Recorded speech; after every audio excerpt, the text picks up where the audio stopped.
آمادگی برای مرگ. رسول صلی الله علیه و سلم می فرماید من احب لقاء الله احب الله لقاءه. راوی حدیث حضرت انس بن مالک است.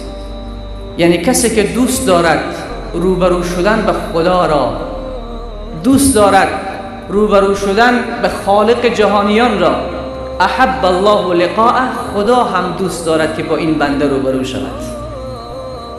و من کره لقاء الله، کسی که خوش ندارد از روبرو شدن به خدا، کسی که ناپسندش به نزدش روبرو شدن و ملاقات به خدا، کره الله لقاءه، خدا هم دوست ندارد با اون بنده روبرو شود. پناه بر خدا که خدا دوست نداشته باشد ملاقات یک بنده را. یک بار بگوین نعوذ بالله. اون انسانی که الله نخواهد با اون روبرو شود دیگر قطعا هلاک شده. راوی میگوید اصحاب پیامبر گفتن یا رسول الله صلی الله علیه و سلم، ما خود دوست نداریم مرگ، کل ما از مرگ خوش ما نمی آید. رسول صلی الله علیه و سلم فرمود محبت لقای خدا، ناپسندی لقای خدا این نیست کسی از مرگ خوشش بیاید یا نیاید. گفتن یا رسول الله خیلی چیست؟ گفت وقتی که اسرائیل بیاید تمام خوبی های جنت و سعادت و نیکبختی این انسان پیش از این که از دنیا برود همه را به این انسان نشان داده می شود. یعنی در سکرات مرگ، در وقت جان دادن، تمام خوبی ها و کامیابی و فوز دارین و جنت، مقام جنت را به این انسانی که قرار است از این دنیا بمیرد برایش نشان داده می شود. وقتی نشان داده می شود این مشتاق دیدار خدا می شود. این مشتاق دیدار خدا می شود و آرزو می کند خدایا زود مرا به سمت خود ببر. ولی وقت انسان بدبخت، انسان فاسد، انسان دور از خدا، انسان بیگانه، انسان غافل، وقت مرگ به سراغش می آید، عذاب جهنم، سختی جان دادن، سکرات موت، داخل قبر، سؤال نکیر و منکر، همه اینها اعمال بد و زشتش برایش نشان داده می شود.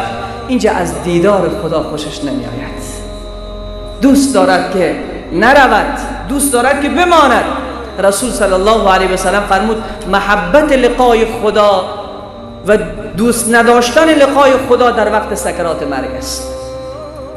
عزیزان من، آمادگی برای مرگ، کدام مرگ؟ همون مرگی که 100% یقین داریم یک روز می آید. 100% یقین داریم که در هر کدام من و تو را یک بار دقلباب می کند. اسرائیل هر روز هر انسانی که در کره زمین زندگی می کند 5 مرتبه صورت او را می بیند. هیچ انسانی در این کره زمین نیست مگر هر روز 5 بار اسرائیل صورت او را می بیند و انتظار می کشد که خدا کدامی که از صورتها را دستور می دهد که جانش را قبض کند، کدامی که از صورتها را الله می خواهد که جانش را قبض کند. می فهمید؟ امام جعفر صادق رضی الله تعالی عنه فرمود که چی وقت اسرائیل صورت انسانها را می بیند؟ در هر 5 وقت نماز. در هر 5 وقت نماز اسرائیل صورت هر انسان را یک بار مشاهده می کند.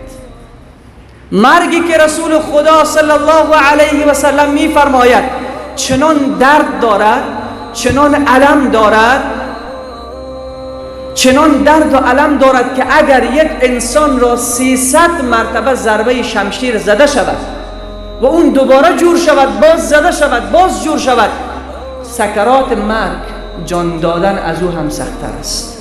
بگوییم نعوذ بالله.